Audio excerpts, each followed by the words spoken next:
Whoa. You're just staring at this guy.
Boop. All right. We're live. Pirate Radio's back. And we got some case haul to show off. Ta-da! We got 3 box toppers to open up from the Ikoria case. I got these are the pulls from the final 2 boxes. So we'll get to go over that. But first, of course, I've got one last booster box, set booster box of Lost Caverns of Ixalan. So we're gonna get into it. And we've got some fun gamba we can do. First of all, this is, if I can get it open, this is a 30-pack booster box, unlike the draft boxes. So last year I bought a bunch of Lost Caverns of Ixalan and Ikoria, and we cracked a bunch of it. And we got a bunch of rare lands, which is super cool. But I never opened up a set box, which is a little different. It has 30 packs instead of 36, but when it comes to Lost Caverns, it's a dinosaur themed set. So you have a chance of getting Jurassic Park themed cards. Hoorah! And last time, we got a few. If I can pull them out here. Oh yes, we got Le Mountain with the dinos. We got the Grim Giganotosaurus. So many syllables. The classic Command Tower. Let's go. Oh, I can focus. All the commander players. And we got a nice pool of rares and mythics. Cavern of Souls. I think there was a roaming throne in here too, yeah. We got Foil Galta. Fucking Borderless. Crazy. Crazy value. Oh yeah, and 2 of the blood letters. So that's always nice. When we check the secondary value on these cards, it's pretty solid and consistent. Even to this day. Obviously, if you follow trading cards, it goes up and down, you know, with all the singles. But here we go. Let's kick it off. Oh yeah, and there's a box topper on these ones too. Oh no, the camera's not gonna last. Ugh, that's bad. Let's see if I can fix it. Hold on.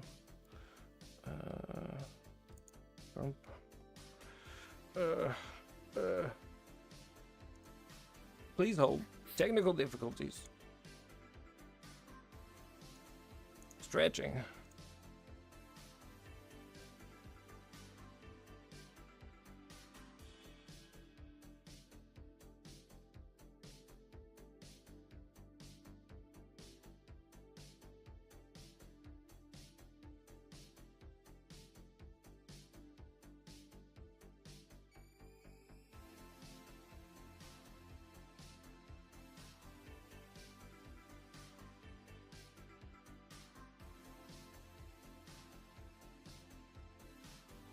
I'll be watching you on the way.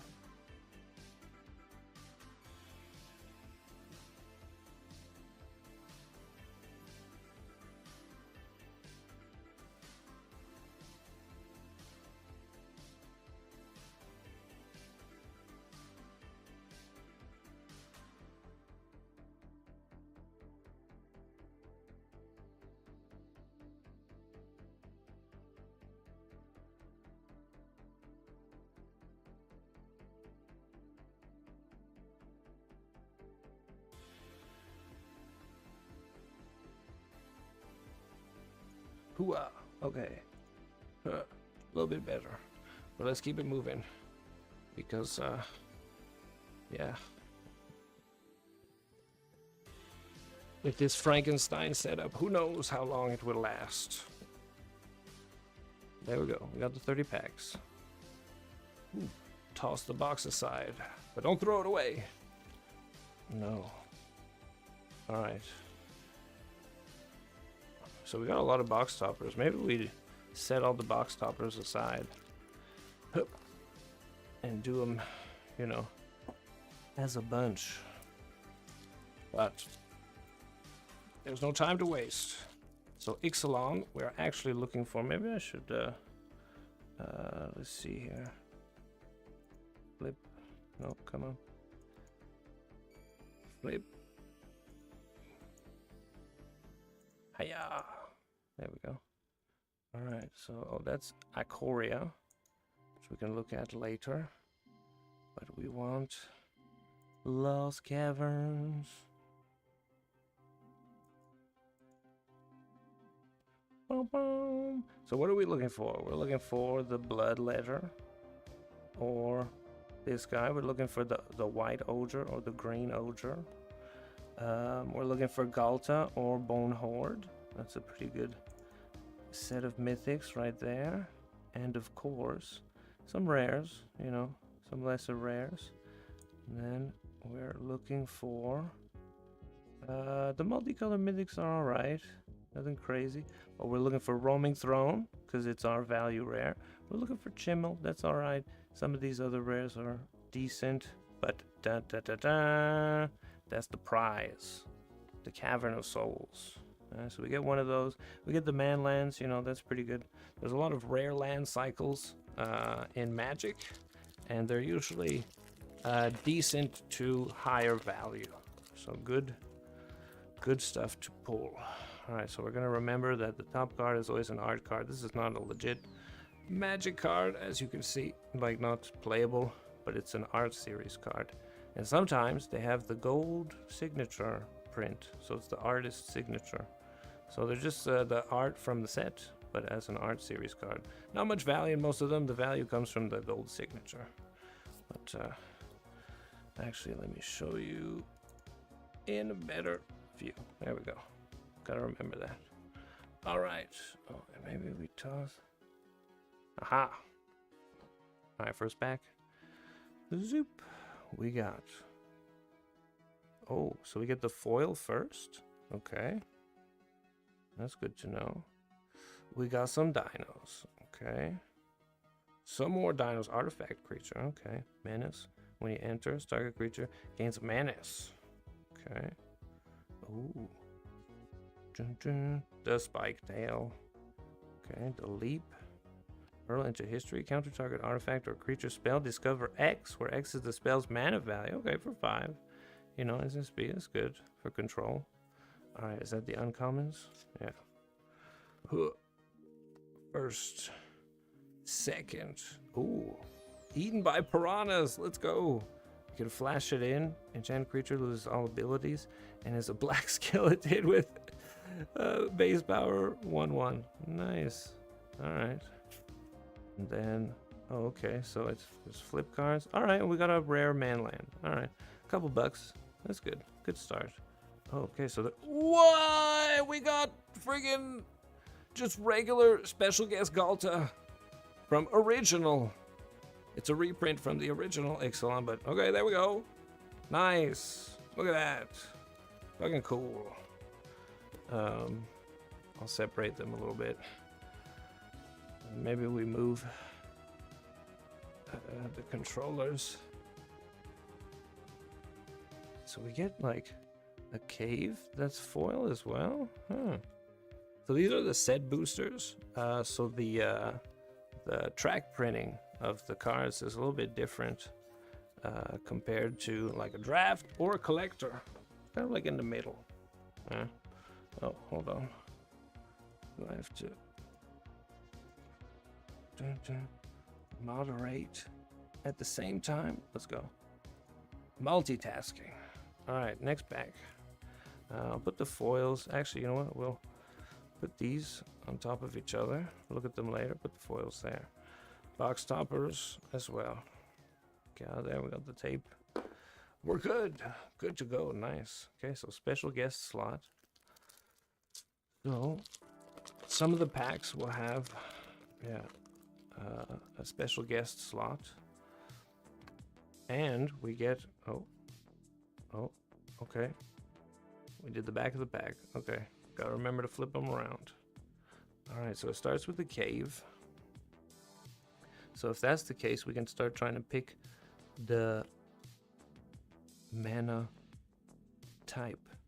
Fun little game. Guess the land. Okay, we got a little artifact creature. Some more artifacts. Okay. Dun, dun. Sunshot Militia. Tap 2 untap artifacts or creatures. They deal 1 damage to each opponent. Activate as sorcery. Okay, oh, for 1 flying. When he enters, create a map token. Nice. Okay. Oh, it's an uncommon. Yeah, so the uncommon slots. Oh, I see something in the back there, but we got the spyglass looking into the cards. Oh, Cave Delver. Whenever a creature you control explores, gets +1/+0 and can't be blocked. Alright, little explore mechanics, the device, and oh, nice, starting off strong. So full art, or I guess extended art, alternate art roaming throne. So this is the rare of the set. It's like a $30, maybe $40 rare, depending. And oh, we got another rare. So some of the packs will have 2 rares in the set booster, and we got our foil. So it's just a foil flip card. Cool, cool. So I'll put the lesser rares sort of down there. And then we got our hits. Here, we'll put the lands here. Next to the foils. Then we got our hits. Nice. Alright, that was just 2 packs.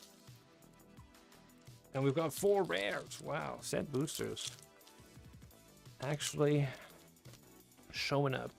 You know, at first when like the different booster boxes were announced, people were obviously skeptical with good reason. Nice full art land there. Put those with the foils. Ooh. But sometimes when you get good hits, you know, the sort of track printing for these boxes makes a little bit more sense. So the price difference makes a little bit more sense. Like we get 4 uncommons, like way more uncommons. We get some full art uncommons. or some alternate art. That's very nice. Trample when he enters. Draw a card for each other dinosaur. Nice. And the rare. Okay. Yeah. And a nice uncommon. Sacrifice and destroy target artifact or enchant. That's always useful in a draft. You'll also notice the different, like, I guess, levels of value. Some cards are more valuable in a draft. Some cards are more valuable in constructed. Some of them in 60 card. Others in... oh, it's like, on my camera, it's like following her face. That's funny.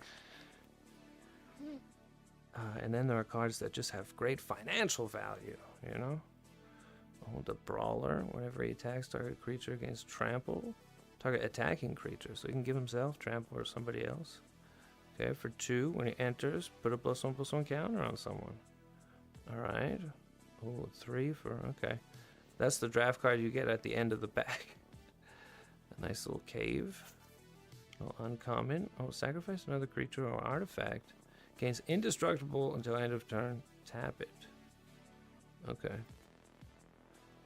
Oh, for 2, as an additional cost, discard a card or pay 3 life. Destroy target creature or planeswalker. Damn. The ultimate price. Ah, and it's a brass tone. Alright. Alright. Oh! Wow, I forgot the set boosters have those list slots. So this is a card that if you look down here, hold on, let me try it. If you look down here, this means it was not printed when this set was initially printed. So it's not from the same batch, or at least it's supposed to, right? It's supposed to signify that. But this is a reprint from, I'd have to see which set this is. We can check it out. But from, I guess, like you could say, the golden era of Magic. So nice little curse. 1 enchant creature gets -1/-1 and can't be blocked except by artifact or black creatures. Yeah. So a little blast from the past. That's cool. That's cool. Yeah, so the set boosters from certain sets have those slots. 1 in every however many packs has a retro reprint. Ooh, the colorless. Okay, this is actually a really nice looking card, like the art. They always do a good job on a lot of these lands. Ooh. Reach. Tap to deal 2 damage to each opponent. Okay. Ward 3, damn. That's a big dino. Alright. Dun, dun, dun. The Scout, whenever it enters, explore. Alright. A little 1-drop. Descent 4. When he enters, if there are 4 or more permanent cards in your graveyard, return target permanent card from your graveyard to your hand. That's good for the Dredge and Delve decks. Okay, nice little alternate art here. Nice. Death Touch. At the beginning of your end step, if you descended this turn, each opponent may discard a card or sacrifice a permanent. Deals 3 damage to each opponent who didn't. Wow. That's a lot going on. Oh, okay. Confluence. Choose 3. You may choose the same one more than once. Okay. So for 5, sorcery in green, you can search your library for a cave, put it into battlefield tapped. Okay, so that would trigger like if you want to go cave heavy. Put 3+1/+1 counters on a cave. It becomes a 3/3 or a 0. It becomes a creature. So that's still land. Wow, that's permanent too. You can make 3 of them, or destroy target enchantment. That's actually super playable, but it's probably not a lot of value. Then we got the foil. All right. So we're about halfway into the first stack. Solid start. But who knows what we can get. We still haven't gotten any Jurassic Park cards. It's 1 in every 12 packs. So it kind of makes it shitty. Nice foil on the full art. Show them the foil. Yeah, full art lands are always really nice. Okay. Just go through these a little bit. Vampire clerics, vampires. Yeah, so this set has dinosaurs, obviously. It has like Aztecs. It has vampires that are kind of like Spanish Inquisitor or Inquisition style people. Pirates and what else? Merfolks. Yeah. So a nice little rare there, and a foil basic cave. Dun, dun, dun. And we still got the beats.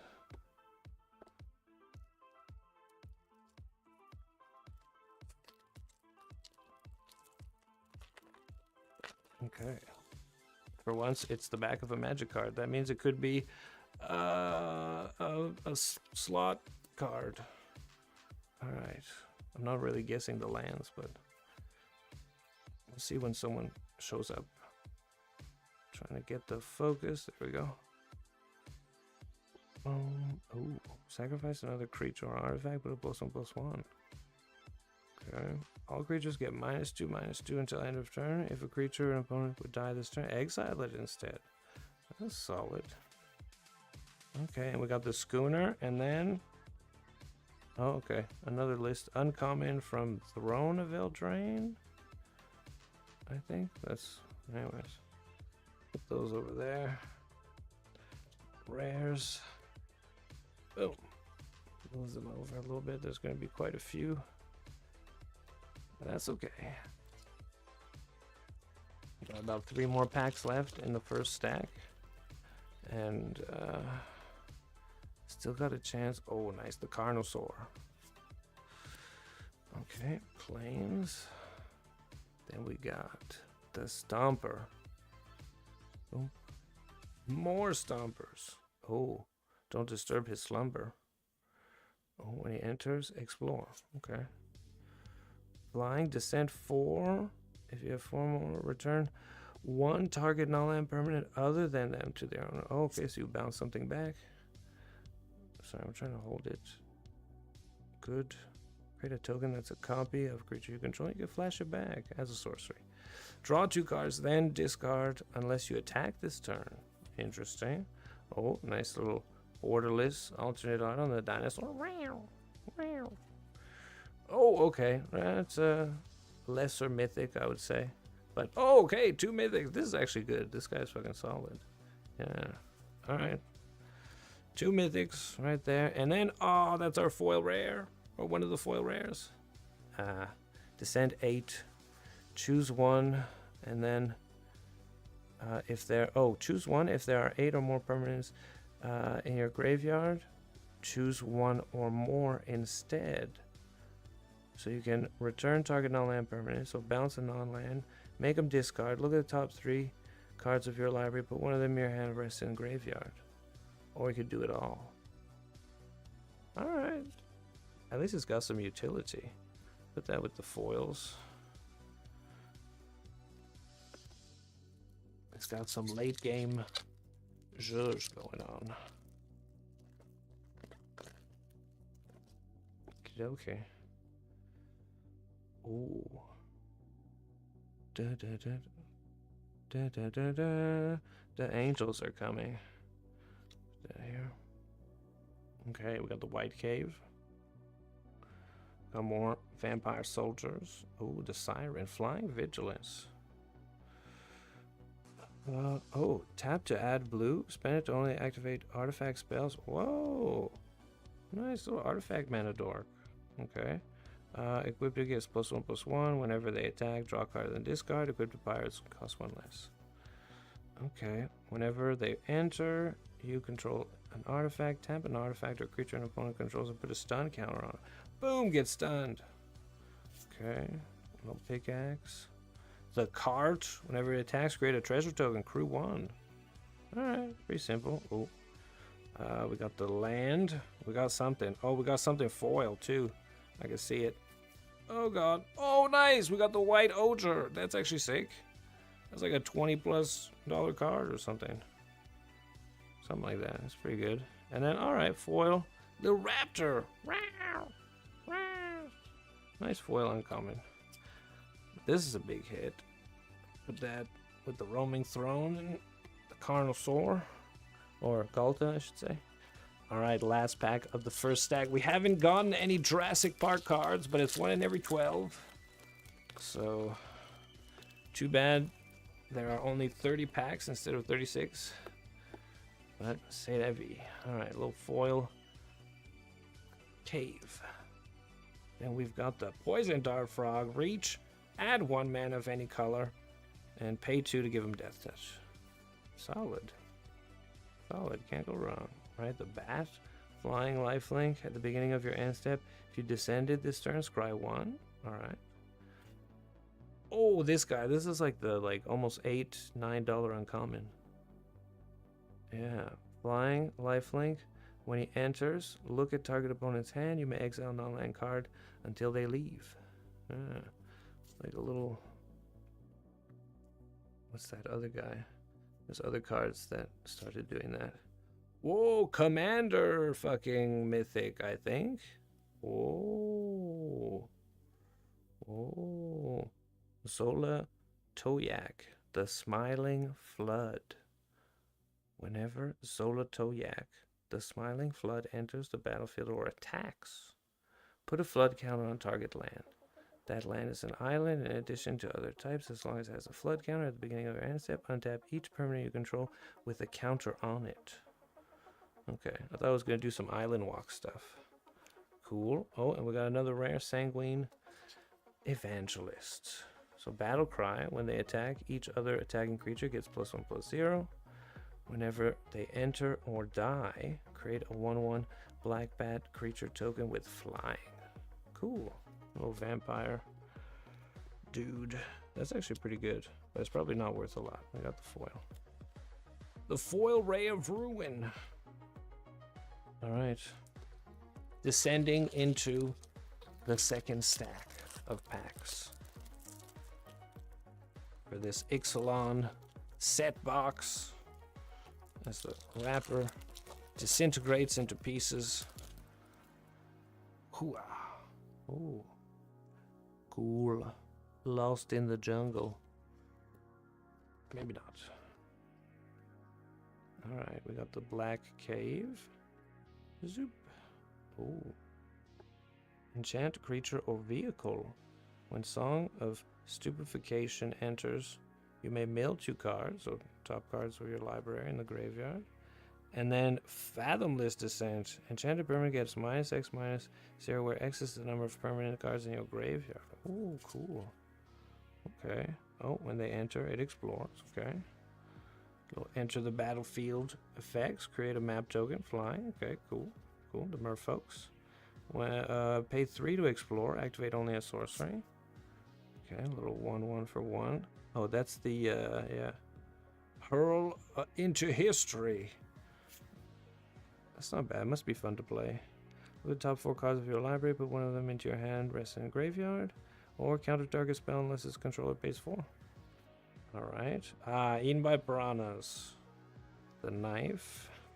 Oh, okay. I don't have this guy, but he's not worth very much. But it's still cool. It's actually nice, like, aesthetically, as a planeswalker. You know, the borderless. It's pretty good. So for 5, he comes in with 4 loyalty. Whenever you cast a spell from exile, Quintorius deals 2 damage to each opponent and you gain 2 life. Okay, so it's an exile dude. Okay, and then +1, create a 3/2 red-white spirit creature token. Not bad, so he can defend himself. Discover 4 for -3. And then exile any number of target cards from your graveyard. Add X for each card exiled this way. You may play those cards this turn. Oh, alright. Pretty cool, pretty cool. Nice mythic. Put him with the mythics here. Or the mythics here. And, oh, we got breaches. Little monkey. Let's actually show that. Breaches. Yeah, first strike. So for 3, he's a 3/3. When a pirate you control attacks, choose one that hasn't been chosen this turn. Okay. So I guess if multiple pirates attack, you get to choose one until you've gotten them all. So create a treasure token. Target creature can't block this turn. Exile a top card of your library. You may play that card. Little flash fire in. Flash those spells in. Oh, and we got another list slot. I guess that's what it's called. Fairy Artisans. Very cool. From, this looks like one of the like commander style, or like the like premium sets. I don't actually recognize it. I'll have to check. But yeah, 2/2 for 4 flying. Whenever a non-token creature enters the battlefield under your control, create a token that's a copy of that creature, except it's an artifact in addition to another type to its other types. Then exile other tokens created by Fairy Artisan. Oh, interesting. So it can create one copy of something. You can swap it out. That's very cool. Okay. Cool card. Probably doesn't hold a lot of value, but oh, are we shifting? Yeah, we're starting to shift. You can see it. All right, let's try and mow through these a little bit faster because the camera's not going to last. Oh, we got some stuff there. We got the uncommons. All right, boom. All right, regular rare. Oh, and we got a sliver. Nice. So slivers are really cool. They affect all other slivers, and this one makes all slivers colorless. C'est la vie, huh? Be nice to pull out stuff like the sliver decks and show you a little bit more about the slivers, but we got no time for that. We got foil caves. Oh, sorry. Gotta make sure it's still in focus. Focus. Oh, nice. Okay. Inti's a solid rare. He's buy list. Yeah. Whenever you attack, you may discard a card. When you do, put a +1/+1 counter on target attacking creature against trample. When you discard one or more cards, exile the top card of your library. You may play that card until your next end step. Cool. Boom. All right. Keep it rolling. We're about halfway through the second stack. Haven't gone a single Jurassic Park card. So we're due. We're due. Give it to me. Fanatic Offering, The Vault, Scallywag. We got Crewmate. Oh, okay. Cool art. Okay, rare. And a foil for Roaming Throne in full art. That's a huge hit. That's fucking major.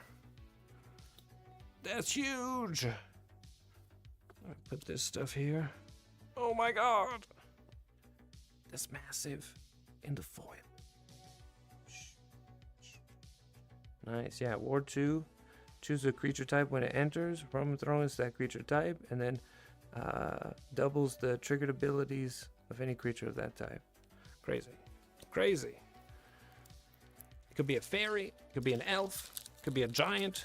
It could be a merfolk. It could be a dinosaur. It could be a vampire. It could be a hippopotamus.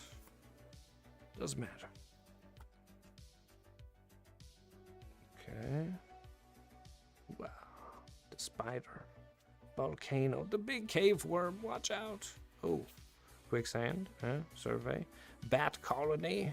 Delete. Alright. And. Oh, okay. A little journey on. Cool. So these are kind of like a little more modern style cards, which don't look too bad. Whoa! We got a list slot from Oasis or like Odyssey or something. What the fuck? What is it? Ursat's Gnomes? Target spell is colorless. Play this as interrupt, so it's instant speed. Target permanent is colorless until end of turn. Whoa, sap the color. I sap the color from you. Okay. Well, that happens. That can happen. Huh. Okay. Sometimes these set boxes are more interesting than they seemed when they came out, because everyone was like, negative. Fucking. Being a hater is easier because I'm so price sensitive about all this stuff, and now all these boxes are like way more expensive than they were. Chimal, that's nice. That's a good mythic. It's like a $12 mythic or something. Spells you control can't be countered. At the beginning of your end step, discover 5. So you can exile. So you can get a card until you get mana value 5. Cast it without paying its mana. Yeah. Pretty fucking good. And then that's our foil. All right, so we've been hitting good, rare, and mythic slots in this box. Here we go. Haven't hit a single Jurassic Park themed card. So it's like, here, we're going to give you all the good... Oh, look at that. That's the full art of the full art mountain. Where it's like, you know, oh, and we get the foil swamp. So art series mountain, full art swamp. Look at that. Hoo-ah.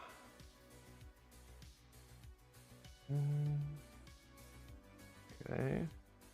And for the... Whoa, nice. The blue ogre. All right. He's not the best out of them, but yeah, they transform into rare lands. All right.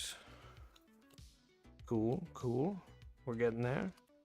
We're getting there. At least if we're not going to hit Jurassic Park cards, then at least we're hitting good rares and mythics. Can't complain. Right, the nursery. Stupefaction, or stupefaction. Herald Scout, okay, another scout. The merfolks. Alright, a lot of merfolks. Defossilize. Bent the sword, got the raptor. And, okay, hammer skull. Whenever he attacks while you don't control another dinosaur, put a stun counter. Oh. Oh, so he can stun his head. Ouch.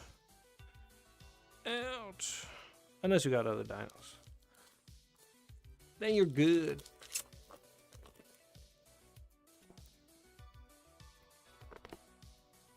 Okay. Oh, that's the blue ogre in his alternate art. Full art land. And then we got draw 3 cards, discard a card. Okay. Family reunion. Lurker bat. Oh, nice. The uncommon bat. It was like a $10 uncommon at one point. Whoa, nice. Sun favored. Commander mythic. Let's go. Yeah. So these commander mythics are pretty fucking sick. And we got another commander rare. Oh. Add red only to cast instants or sorceries. Craft with 4 or more red instants or sorcery cards. Oh, okay. Oh, and that man, that had 3 slots. Just the boat and then common foil. It is interesting to see in the set boosters that there is a foil slot in every pack, and potential for other foils like the foil caves at the beginning. But some sets, oh, that's the green ogre alternate art.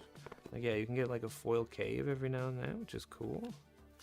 But depending on the set, not every... Sometimes the foils are harder to get. Not in every pack. It can make certain singles more desirable or more harder to find. Okay, we got alternate art on the rare. Not too bad. It's just a less... Oh, we got the second of this guy. Nice. That's a good mythic to get. Yeah, you're not upset when you get that mythic. I don't know if it's still buy list, but who knows? It might have gone up. Usually they don't have a tendency to go crazy, but as the decks get discovered, you know, and the synergies and all that, and then the demand of the players, and then sometimes the demand of the collectors, but usually collectors aren't going for that stuff. Oh, nice. Kitesail Larcenist. Alright. Also a good rare to get.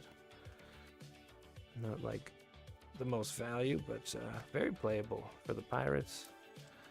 Still haven't seen a single Jurassic Park themed card. There's supposed to be 1 in every 12. We've gone through more than 20 packs. Oh, nice. We got the gold signature there of the artist. Cool. Alright, we got the White Cave. Wow, the Wrestler. Crackshot, Infantry, Gem Guard. Let's go. I need that for my fucking stall in the RP world. We got, oh, Glowcap Lantern. Equipped a creature has, you may look at the top card of your library anytime, and whenever this creature attacks, it explores. Okay, equipped for 2. Cool. Oh, nice. And, alright. Alright. A lesser rare. No Jurassic Park cards. Damn. Damn. What's going on? Ugh. I guess I could look at the list of cards after. Whoa, nice. That's the Tide lady. We got her in the other box. Okay. Could do like this. Some uncommons. Okay. Oh. Fucking passes through the whole pack. There he is. First Jurassic Park card. Oh, and Growing Rights. Alright. I don't think it's as valuable as the initial Growing Rights from... Oh, nice. And we got a list slot card. What is this? Oh, this is Odyssey. This is an old set, but it's like a list reprint. But yeah, dude. 1/1 for 1 dwarf with Mountain Walk. Dwarven Grunt. This is what fucking Magic used to be. And it still is. And like, it doesn't stop being this, you know? But the simplicity, the themes, and now look at how far we've come. With the fucking Indoraptor, the perfect hybrid. I think this is like one of the best ones. But the themed ones like the Rock or Ian Malcolm, those ones are a little more pricey. But damn, Bloodthirst X, when he enters with X+1s, where X is the number is the damage dealt to your opponent this turn. Then Enrage, whenever he is dealt damage, choose an opponent at random. They deal damage equal to its power to that player unless they sacrifice a non-token creature. Wow, cool. Well, first one. Not a foil, which is like, okay. But it's still cool. You can toss him in a Dino deck or in Dino Commander. The Cave. Soup. The Militia. The Veteran. Okay. Oh, the Scythe. Cat Warrior. Whenever you oh yeah, that's the trample dude. Oh. Your opponent can cast spells during your turn. Let's go. Get owned. Whenever he enters, creatures you control get +2/+1. All creatures, okay. Nice. Oh, return target creature card with mana value 3 or less from your graveyard to the battlefield tapped. Alright. Oh, okay, that was the rare. Oh, Souls of the Lost. Oh, as additional cost to cast a spell, discard a card or sacrifice a permanent. And then its power and its power is equal to the number of permanents in your graveyard, and its toughness is equal to that +1. Aha. Kind of like a Goyf. Oh, and they are second foil rare. Alright. It's a mana dork. Add one of any color.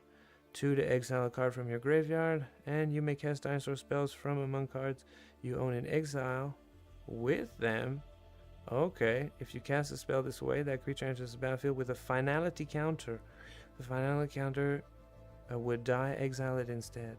Wait, but then you can... What? That's... Wait, that seems... Maybe you can't do it endlessly, but it seems... Just on the surface, it seems like you could just keep going. Am I crazy? Is it just me? It feels like that would be a rule breaker or something. I don't know. Ah, yes. We are, in fact, opening a Magic the Gathering. This is, in fact, my... Well, I bought 2 set boxes, but first experience opening set box products. And so far, just based on the hits, and because it's a good set, it's been good. It's been good. How are you? Oh, we got the Scavenger. Yeah. Okay. There it goes. The Saw Blades. And, woo, nice little uncommon. Extended art. Wow, the Raptor. And, okay. Yeah, just a little lesser rare. That's our foil. Yeah. You probably remember, if you were here, us opening draft boxes of Lost Caverns of Ixalan. So now we are doing set boxes. And I finished opening up the case of Ikoria. So after this, we'll go over the pulls from the last 2 boxes. And yeah, we did the other boxes on other days. So you can check the tapes for the pulls there. But I got them here too. So if you want to see. But we're just about finished up here. Oh, there we go. Second Jurassic Park card. There we go. Welcome to... And then, yeah. So the saga enters at 3. And then for each opponent, up to one target non-creature artifact they control becomes the 0/4 wall with Defender. As long as you control this saga. Okay. Interesting. Then create a 3/3 dinosaur creature token with trample against haste till end of turn. And then destroy all walls. Exile the saga, then return it to the battlefield under battlefield transformed. Ooh, it's the Jurassic Park itself. Da-na-na. That's cool. Legendary land. Each dinosaur card in your graveyard has escape. The escape cost is equal to the card's mana cost plus exile 3 other cards from your graveyard, and then add green for each dinosaur you control. Damn. Nice. Add that to the rare lands. And then Terror Tide. Oh, if it focuses. Alright. Oh, and then this is Alara Reborn. This is a list slot card, if it'll fucking focus. Yeah. So not from the set itself, like not printed in that timeline because of that, but from, you know, yeah. Anyways. Alright, we got 4 more packs left. Nice. And then we'll go over the box hits, see if it was really worth, you know, we'll do the number crunching. Ooh, very cool. Because it's always good to see what has transpired. Oh, okay. That's an alright mythic. It's pretty good. But, I mean, it's pretty playable, I should say. I don't know about... Oh, damn, the camera. It's falling. Let me see if I can make sure it doesn't get worse. It's going to be bad. But we only got 3 more. Let's do it quick.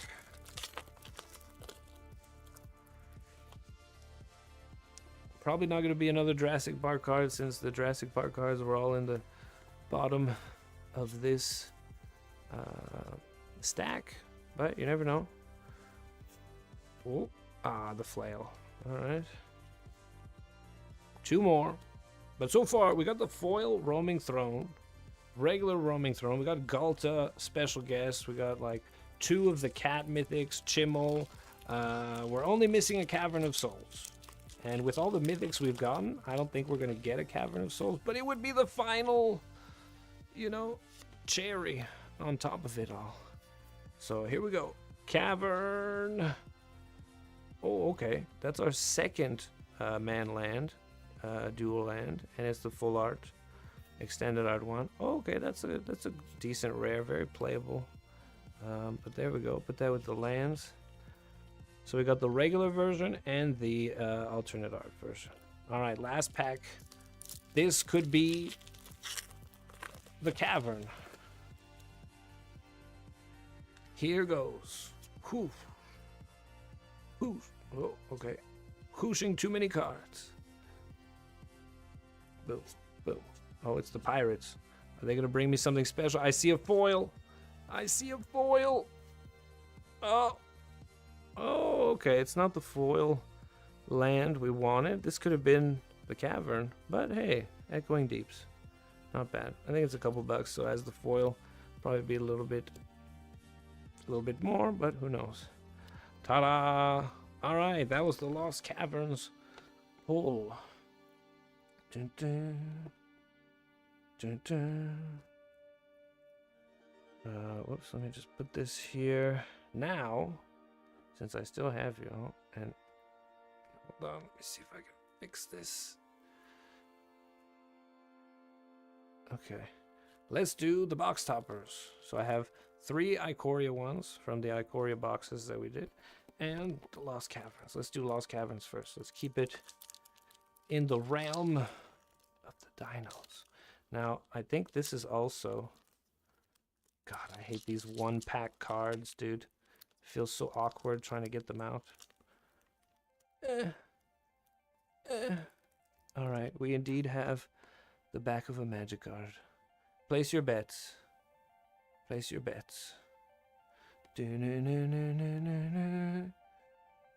Yes, you are correct in seeing the dice. Sometimes we roll. 3, 2, 1. Whoa! Oh. Okay, Thought Vessel. Okay. That's right, it's these... I remember. I don't think I had... Oh, no, I did get the Thought Vessel. Yeah. So there was this in the draft boxes, too, that you can get. We got a lot of them, actually. That's pretty cool. So nice. You can get some good hits in that slot. That's like, not just an uncommon, but you can get them in foil, too. You can get, like, Chalice of the Void, I think is the really expensive one. With good reason. So we're going to do it. It was first, second, third. We're going to try and get Monsieur Ghidorah, because I haven't gotten him yet. You can get mythics in these, but usually it's an uncommon or a rare, but you can get mythic ones, and Ghidorah's the one you want. So here we go. First one. Oh, that's King Caesar. Okay, I haven't gotten this one. Dun, dun, dun, dun. So this is a version, like the box topper version of the Apex dudes. Right, you can see that. Oh, you can kind of see it. But then they have it renamed as like Godzilla thing. So Ghidorah would be in this form, right? But as another one. So this is just the Mardu one. So that's nice. Okay, we got him. Didn't have him before. I'll put these sort of here. We'll look at those later. All right, second one. It can be another mythic, all right? Really hope so. These are a little bit easier to open than the Ixalan ones. All right, 3, 2, 1. Huda! Oh, okay. It's the Bio-Zilla, the Space-Zilla. Nice. So same thing. It's the Apex dude, but the Sultai colors. Nice. I don't think I had this one. Easy get. And that's what's sick about Ikoria is even the draft boxes, you get a shot at these. Like, I'll show you the other ones that we got in the other boxes. They were not... they were just like the uncommon ones, right? Don't hold much value, but they're still cool to collect. But it's nice to get these mythic hits out of a number of the boxes. All right, here we go. Last one. Whoosh, whoosh, hooda. Okay, I've gotten this guy before. It's the Gem Razor version. Yeah, I've gotten a few of him, actually. All right. Those were the box toppers. That was the Lost Caverns of Ixalan box.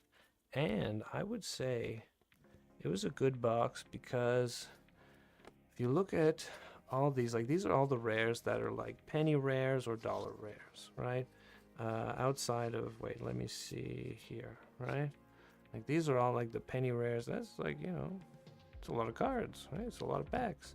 But then you start getting the mythics, right? You got 2 of these guys. Those are solid. This guy's not really anything. The commander mythics are always something just because the market is pretty active on commander stuff. This guy doesn't hold a lot of value, but it's a cool card to collect, cool version. And then you got the lands. The lands always hold a little bit of value, if anything. So, like $3, $4, $5, things like that. And then when you get the foils, you go up a little bit more. But because the foiling, like there's literally a foil in every pack and stuff like that, there's more options to get foils, right? The value overall, it's easier to get compared to some other sets where, you get a foil in every 3 or 4 packs type deal. It's just harder to pull because it's just hard, or it's harder to find because it's harder to pull. Then we got Chimel, which is like, I think, yeah, like $12+ The Ogres, which this one has gone up to like 20 at some point, maybe more. This one's probably a couple bucks, you know, so that's always solid, right? It's always solid because naturally, as the standard rotation moves and stuff like that, the cards will sink down to their overall standings. But this is really the value of the box, right? Like alternate art, roaming throne, and as the foil. So that's really sick, and that's like harder to get. Like the other boxes that we opened, I think I got some of these, but I never got the foil and stuff like that. We opened up a lot of boxes, so it shows you it's possible. Whoops. Shows you it's possible. And then the special guest slot, a nice original style Galta, or original printing, just new version. Very cool. Better than probably what some of the special guest slots are. And 2 Jurassic Park cards. Not the best, not the worst. Because since it's 1 in every 12, yeah, 30, yeah, you're kind of due for 2. Could have been a better box topper though, that's for sure. And then for the list slot cards, let me see. Like the Fairy Artisan is fucking sick. And then it's probably the one that's worth the most, because even though some of these are like these older sets, right? They're not technically printed from that set, so they, you know what I mean? Like it doesn't mean that this is like how should I say, reserve list stuff or things like that. Oh, you got an Assassin's Creed box. Nice. Assassin's Creed has actually been out for a while and has been like it, you know, most Magic players didn't receive it or didn't participate. Like I'll tell you this, like I chose not to participate with Assassin's Creed, like the draft boxes or collector boxes, but it's not because the product is it's not because I disagree with the product or anything. Like it's not because there's no value or stuff like that. It's just because Wizards started making products that are okay for not everybody to participate with, which I know sounds weird, but if I'm being honest, for a long time, in fact, let's try and look at it. First, let's look at the breakdown. So we got 2 of those. One was alternate art. Let's see. So these are the Jurassic Park ones. So this was in the first box. We got this one, which is that. And then, yeah, there's quite a few. So I think this one's worth the most. But I remember seeing Indoraptor pretty up there. So we got just the regular version. We got the command tower in the other box. And then we had gotten this land. So you can get some full art lands.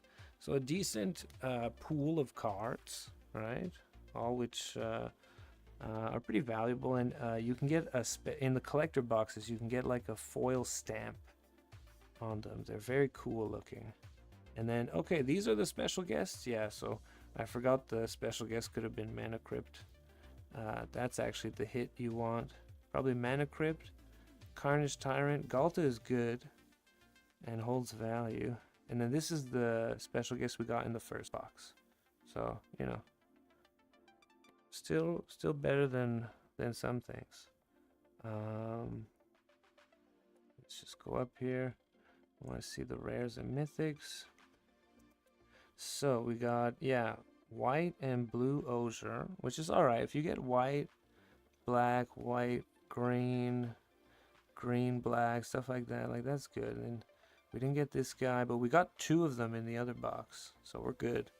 We got Inti. We didn't get Bone Horde in either one of the boxes, funnily enough. Yeah, we got some of these rares. And then, oh, we got a growing rights, which is alright. And then the multicolor rares and mythics. Yeah, so we got the alternate version of this guy. And then we got this guy and 2 of those, which is pretty solid. Considering you can get like shafted. But we didn't get no Gishath. We got some of the boats and stuff. Alright, so pretty solid. But yeah, like I was saying, there was like a time period like around here where like every set they were making, it just made sense to participate, you know, because the sets were just so good.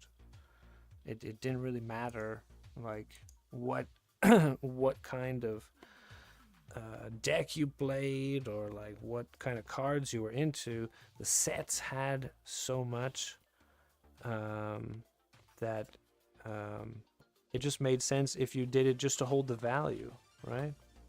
The sets had a lot of value, and so even if you didn't personally like the cards or appreciate the value, somebody did, and there was enough so that, you know, it kind of created that aspect. But now, since Wizards has changed, you know, and done kind of, I shouldn't say changed, they've evolved, they've grown and expanded. Boop. They've expanded on their product lines and their ability to, you know, create sets that, yeah, it makes sense. Like if they make a set like Assassin's Creed, like you don't have to participate with it, but if you do, you're gonna have a good experience still, even if you disagree and you're like, it's, you know, you're just being a negative Nancy and like, what's this in my traditional Magic game? But then like when the company is actually releasing sets and stuff that's like traditional Magic, it's like, oh, this set sucks, and all that noise, you know, drowns out the truth of the matter, which is Assassin's Creed is great. Oh, thumbs up. And I hope you get, did you get the collector box or just the draft? I know the collector box now, you know, it's been known for a long time, but I'll say it again, like collector boxes just end up really becoming desirable and gaining a lot of value, or they grow a lot in terms of their value. But that's also a good product design when it comes to the print run. All the print runs of these sets, you know, matters more than it seems to on the surface, because it kind of dictates the supply and ultimately impacts the amount of demand that there is for these things. So that's first box, boom. We have the second box, which I put here, which we did the other day. So 2 Ixalan set boxes. I don't know how the experience is for, you know, the varying sets that have set boxes, but for Rivals of Ixalan, it's a 2 thumbs up for me. 2 thumbs up for me.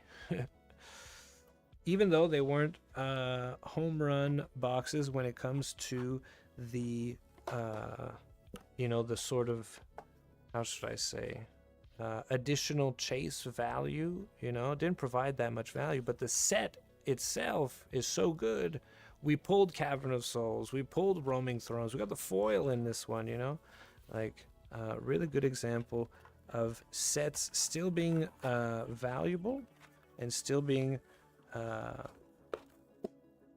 you know, worth not only the purchase but the cracking of that. Even if you don't get good sort of, you know, things like this, like the chase aspect, you know, you can still recoup some of that value that you put in. So these are the last 2 Ixalan boxes that I opened, and I just wanted to go over, I think it was this one. I wanted to go over them both to kind of also show you a good example. Like, we've opened up a lot of Ikoria, and Ikoria has been a good example of a box that, you know, the way that the pulls are set up in different, how should I say, sets, you could really lose your ass based off of the just track printing and the rare and mythic slots that there are in the overall set. So I think this was the before last box that I opened, and like you can see here, like look at all these rares, right? Like this is a lot of fucking cards, right? These are all about like, you know, penny rares to dollar rares, right? There's not much value in them, but they're very playable, right? And there's a lot of duplicates, you know, so you'll get like about 4 to 5 possible duplicates in the rare and mythic slots, right? Which can be good or bad. We saw in another box that I opened of Ikoria, we got 2 Ozoliths, right? 2 of the most expensive rares in the set, which are like 40, 50, maybe $60, right? So that's like getting 2, boom, it like almost like you could trade it in for a brand new box, you know? But let's say you get a box where you don't really get a lot of here, I just want to take out the foils. You don't really get a lot of those hits. Well, you know, we got the foil white rare, which is like this, I think just in regular was around like $20, right? So getting the foil version of this rare already helps you, like, you know, deal with like the fact that you got all this fucking stuff and it doesn't really bring you back much. You know, you got these commander mythics, right? Which this one and this one are the money cards, if you want, because they're pretty valuable and expensive on the market. But then you get other sort of options in the mythic slot, right? Which, hey, these were probably like $5, $10, maybe $15, you know, when the set was released and all that stuff. But over time, when they find their place and standard rotates, you know, they dip down, and these are probably only a couple bucks, right? But they're still great playable cards, and it doesn't mean that you lost all that much because the financial value isn't there, because the set, again, you know, you'll get this other foil rare, right, which is just like a regular sort of, doesn't really add much value based on the difference between this card. But then you have other slots, right? You have the Triumph. So we got an average of 3, which is the average in Ikoria. We've gotten boxes that have only had 2, but the other one was the other rare land, so it kind of feels like an average of 3 still. And you still got the chance at getting ultimatums, right? And this particular box, one of the ultimatums was one of the duplicate rares, because every time we've opened Ikoria, there's always maybe 2, 3, 4, maybe even 5 duplicate rares just based on the track printing. So you can get hosed and get, you know, from this stack, but you will at least get stuff like one of the ultimatums, right? And it's not just chasing one card. This could have been any one of the 5. So having a cycle, right, of like 5 cards, like if we go back to, we go back and look at Ikoria, which is a great example, you know, like we've gotten duplicate mythics before, right? And that can be cool. In fact, in the other box I'll show you, we got one of these guys and the alternate version of him. But like when you have like things like this, right, you can get not just one of the duplicates, but you can get 2 duplicates, right? So it becomes even more intricate. But that being said, not every box is going to be the same, and they're going to have their sort of tug of war against each other with the cards and what the total expected value is and what you can extract from the boxes. So this is the last, these are the pulls from the last box that I opened, and you've got the 2 most expensive commander mythics, right, from the set. Boom, right off the bat. Then you've got the regular version and the alternate art version of one of the Apex Predators. Cool. Then you've got, boom, your fucking rare of the set, right? $40 rare. Boom. Nice. Then you've got your Triomes, right? So not only can you get the extended art borderless version, this one was the final one that I was missing. I had gotten every other Triome and every other regular version. I've gotten the regular I got like 7 of those, but haven't gotten the alternate art, full art. So you can just keep going until you get all the Triomes, and you'll get 3 on average per box. And because it's a 3 average, you can get a box with 4, maybe even 5. Complete the Triumph challenge. Then, of course, the ultimatums, right? Like that other box I showed you had only had 2. Boom, right? The other box that we did from a couple days ago, we got all 5 ultimatums. And in this one, I almost got them all again. We're just missing emergence, right? But one of the rares was a duplicate rare. So that's still a lot of value, right? Every one of the Triomes every one of the ultimatums are super good cards. And what was crazy about this last box is we got a foil mythic, and it was the Brood Moth. So I don't know what this the market value is of this today. It had gone up like pretty good. It was like 20, 30, maybe even $40. 50 for like the extended art and stuff like that.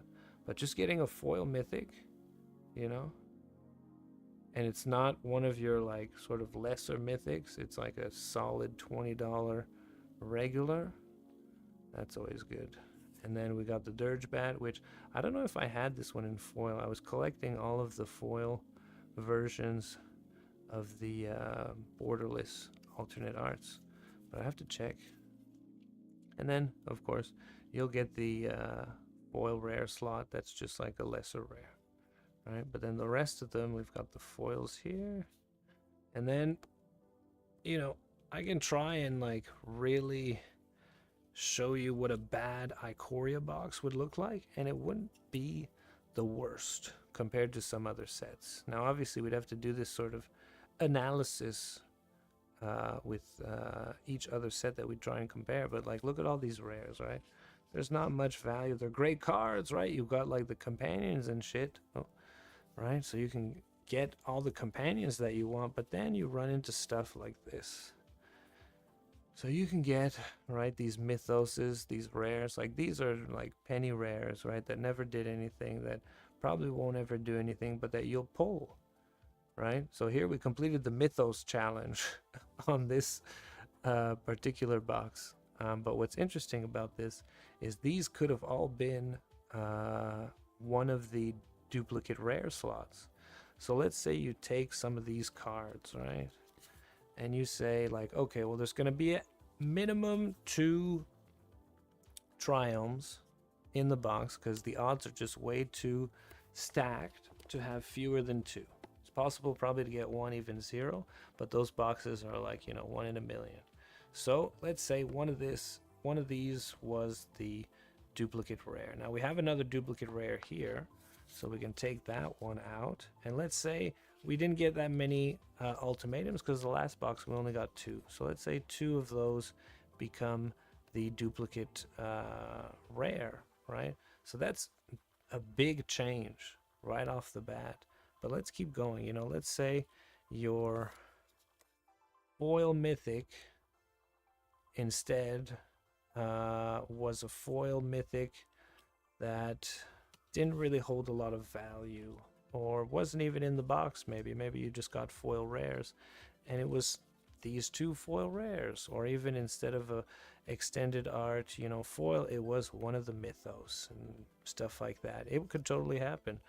Then, you know, instead of these great commander mythics, these could have been the 2 other mythics or any of the other commander mythics, which don't hold a lot of value, so you can almost swap them out, right?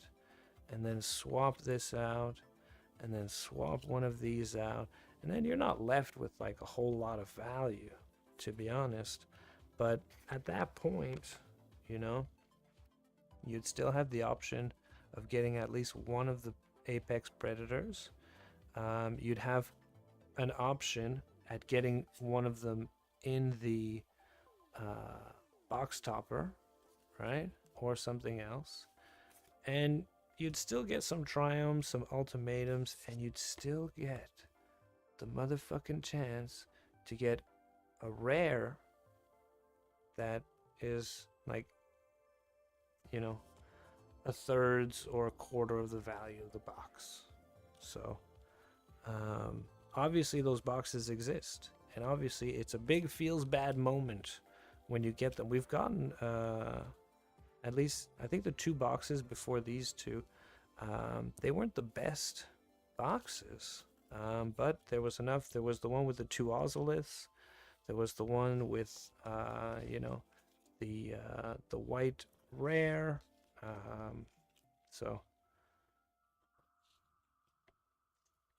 it shows me that yeah, Ikoria is a really solid set if you're trying to crack it, try and get some of these singles, and actually have a pool of cards that you'll be able to exchange and extract the value. Just a little pro tip, if you're trying to crack some packs to have fun, add to your collection, or extract the value of. Now, I did want to show that I did get, so we opened up a lot of Bloomborough, big Bloomborough fan over here on this channel, and I never got, or I didn't buy the Commander products of Bloomborough, and I always kind of left it there, and to my chagrin, the value of those Commander decks went up a lot, and it was hard to justify a purchase afterwards, even though you know, I could have bought them, but I was checking when I was buying these other boxes, and I found a store that had the set of 4, so there's 4 Commander decks, and they come in a case, right? And usually they get either sold by the case at release, and then after they'll get sold as like a single, so it can be hard to find, you know, all 4. But I was able to find it, and I was able to find it at a super reasonable price, so it wasn't like crazy expensive to buy these Commander decks. And maybe I'll save it for another time. But if you really want to see them, you can tell me, and maybe we'll open one. But there are 4 Commander decks, right? So the Commander products come in as a pre-constructed deck, and it's 100 cards.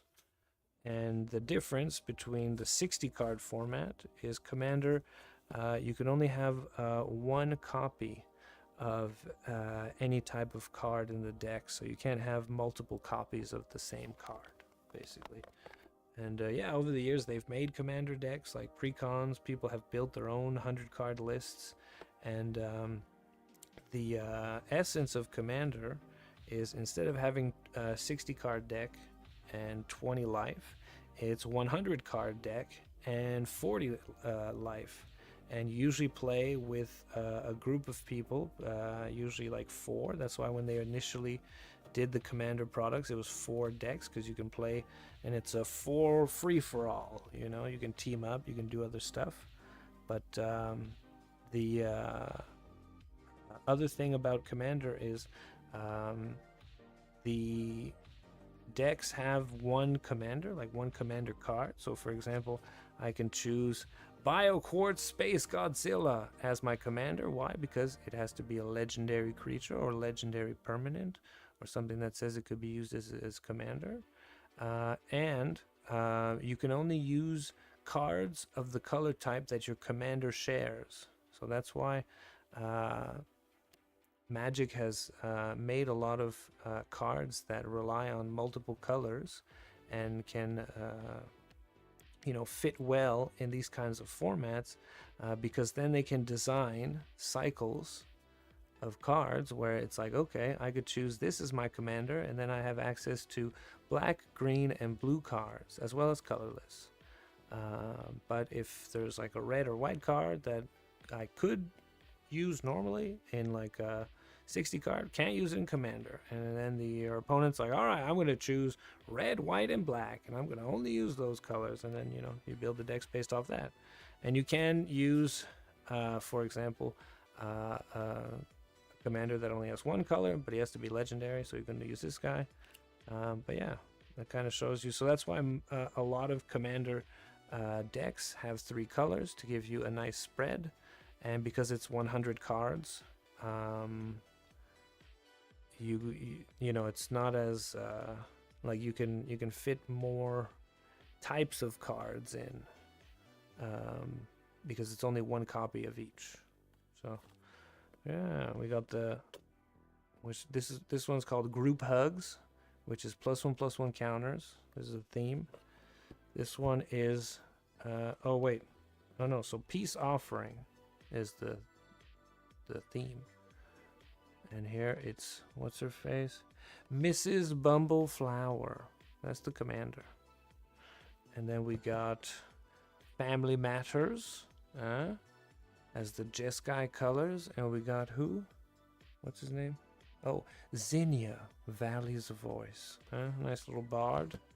And then we got my man. We pulled this guy. Actually, we pulled both of them, right? Is this? No, this is someone else. This is a different squirrel. But we pulled this guy as the gold raised foil in Bloomborough when we were opening the collector boxes. But this is a classic little red-green animated army. Make trash, do smash. There we go. And we got Bello. Or Bello.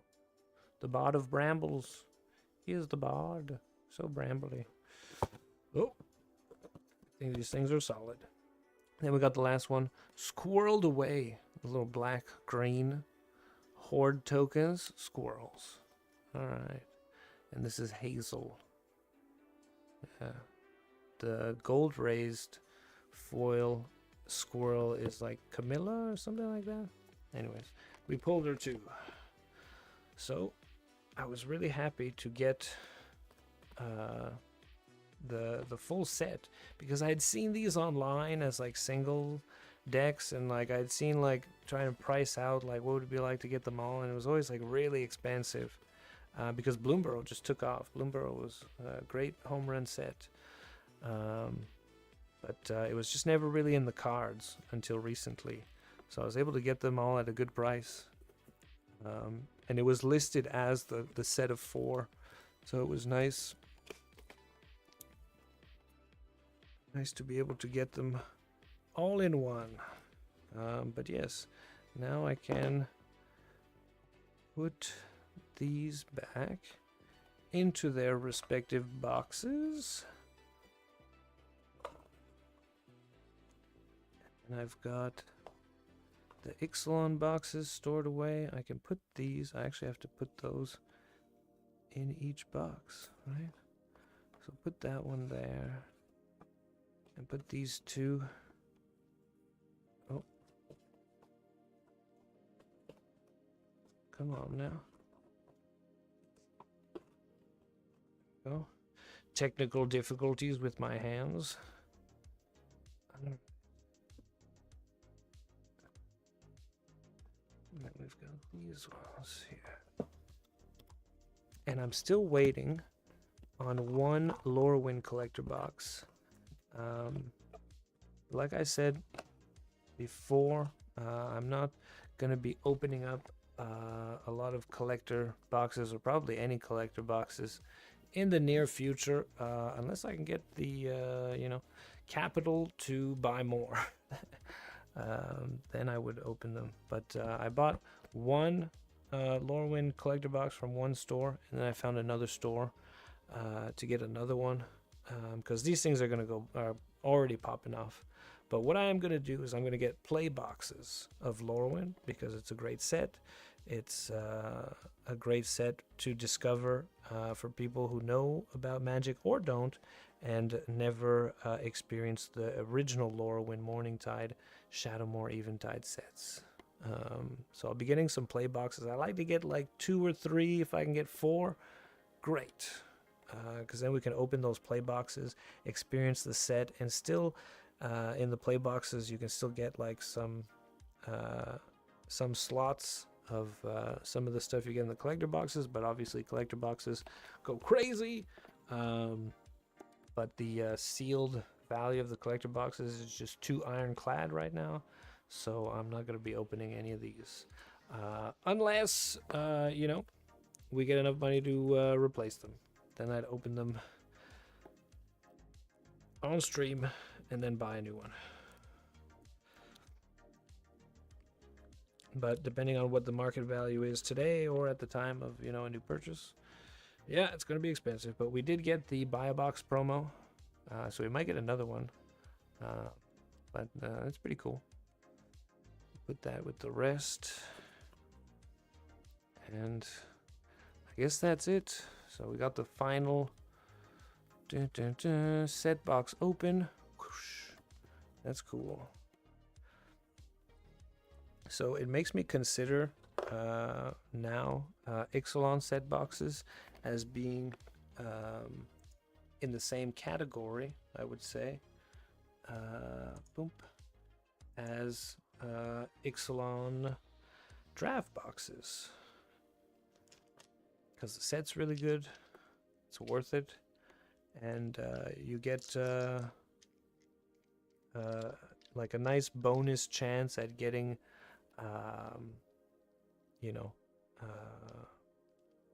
cool Jurassic Park cards. Like the set itself is worth the purchase, so having that extra sort of bonus as part of it, I would say Ixalan set boxes, worth. Thumbs up. Now, is that the same thing for other sets? Ooh, we'd have to do the discovery ourselves. But I know for sure that after Lost Caverns of Ixalan, there was the Ravnica Remastered, which is a master product.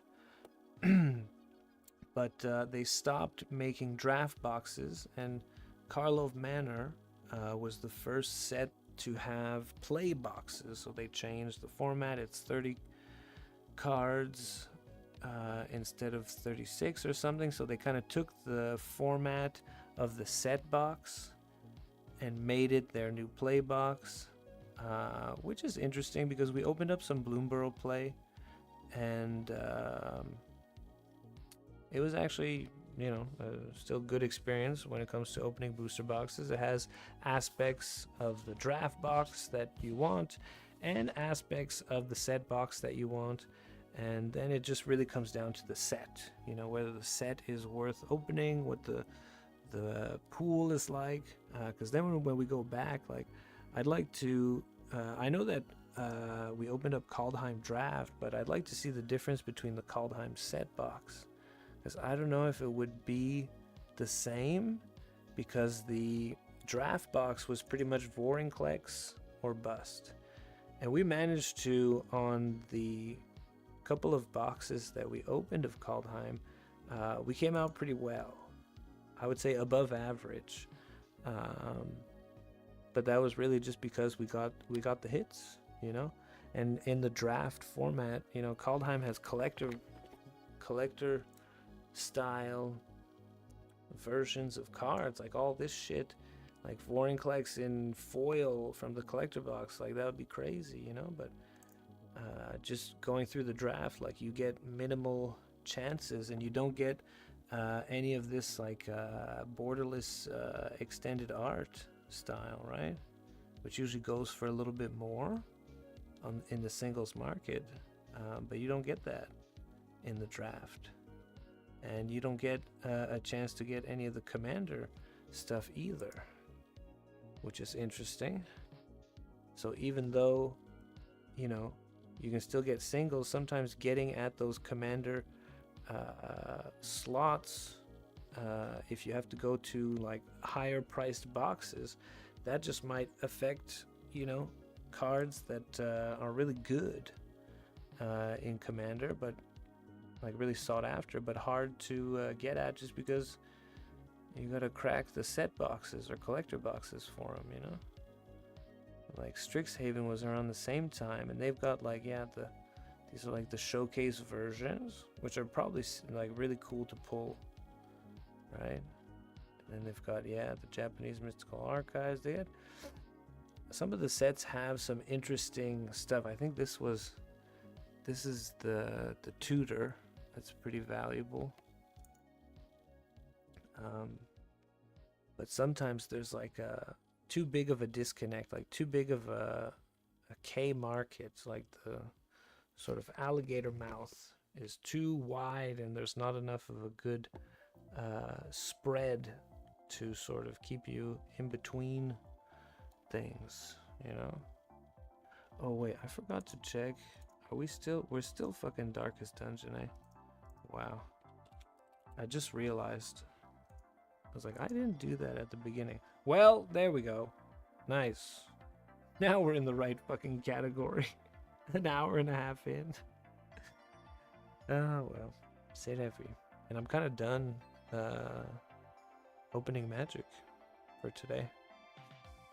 Yeah.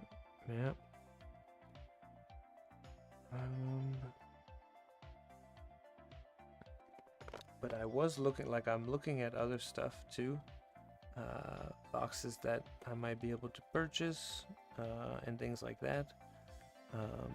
But hopefully the more I stream, the more I can grow bit by bit. And when we start getting some support for the channel and stuff, we can start planning out purchasing certain sets, certain boxes from certain sets, and doing some openings on stream, you know, get a feel for some of these. But obviously, you know, the further back we go, the more expensive it can get. But there's a lot of sets that are really like good value, like they're priced pretty reasonably, and it's pretty affordable. You just have to have your sort of perspective. You know, recently on one of my Metroid Prime streams, like some fucking random user has been leaving like comments about how you know, peak trash Metroid Prime 4 is, and it's fucking a scam to have to charge like $90 for this game, and and it's like, man, like you can make yourself heard, and I hear what you're saying, but eventually, like if you're just gonna keep repeating the fact that you're upset about the, you know, price issue versus the game you're getting, you know, you just don't have to participate, you know, like, and everybody else who agrees with you on that also doesn't have to participate. And like, you know, when someone like me, who agrees that this game shouldn't be $90 fucking, but hey, if I can still have fun and enjoy myself because it's a game that I enjoyed, you know, for years, you know, you shouldn't tell someone that they have a bad take when you know, it's not a take, it's me enjoying a game that just happened to cost $90 because we live in the modern landscape of these games and the price tag that comes along with it, you know. But that's just a little me venting, you know, because sometimes it's hard to have a conversation like that with someone in the comments and just not have them blame you for having no viewers on the fact that you chose to play Metroid Prime 4, you know. Like, I've had no viewers for fucking 6-7 years, you know. I don't think it's because I chose to pay $90 for Metroid Prime 4 that that's why I have no viewers, you know. But entitled people are gonna be entitled, and they're just gonna hate. So I just ended up reporting them because I told them you can watch the VODs and see someone actually experience joy and have fun playing this game that you believe is overpriced. But alas, they just chose to be dissident and try and act like sure, dude, whatever you say, and just try and be sarcastic about it, and try and bully me on the fact that my viewership doesn't reflect, the best numbers. But that's okay. We just report those assholes and move on with our lives. Didn't stop me from opening cards and spending, like I said, I spent on these boxes. These boxes used to be,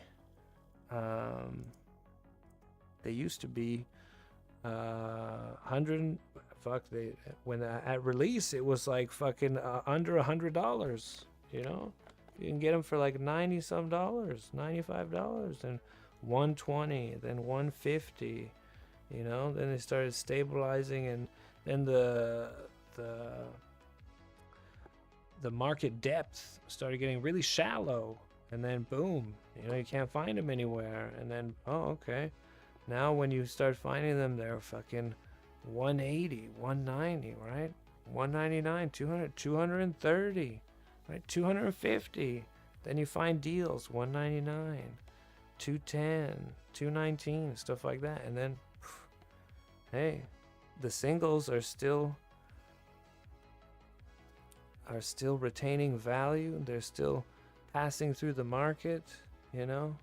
People are buying and selling. It's like sometimes you can get caught up by your sort of Timmy mentality, and let's say a card that you pulled was $40, and today you look at the price and man, it's only $25, and it went down to 15, but now it's back up to 20, and it's never gonna be this much. And it's like, man, like maybe it's just because that card was only $40 for the temporary time that people sought it out, and then as the market starts to understand it a little bit more, sure, it might not be $40, but if it retains value at 25, and it had dropped down to 15, maybe $10, it's like, this is nothing new in the cardboard market. But every time there's been a shift like that, after the shifts happen, and after you either choose to stay the course or sell or buy or whatever, you wake up the next morning, and then you get the choice on whether or not you want to do it again or not. Those are just the words of wisdom that we have for you today. Because sometimes it's less about content and trying to stimulate one of your emotions, but about providing lessons that can be learned by those who choose to listen. So, thanks a lot for being there and following me on this journey of opening cards. It's been great. I'm probably gonna go take a break and try and think about what I can do going forward on stream that people are gonna want to come back and participate in and be a part of. So if you enjoyed the stream, follow us on Twitch, go subscribe on YouTube, hit the like button. It helps a lot more than you would think, because nobody ever does hit it. So having someone go and hit the like button will really help, and maybe we'll end up getting some more squids in here. Alright, well, that's it for me. Thanks for hanging out. See you on the flip side. Oh, knocks over the mouse. What?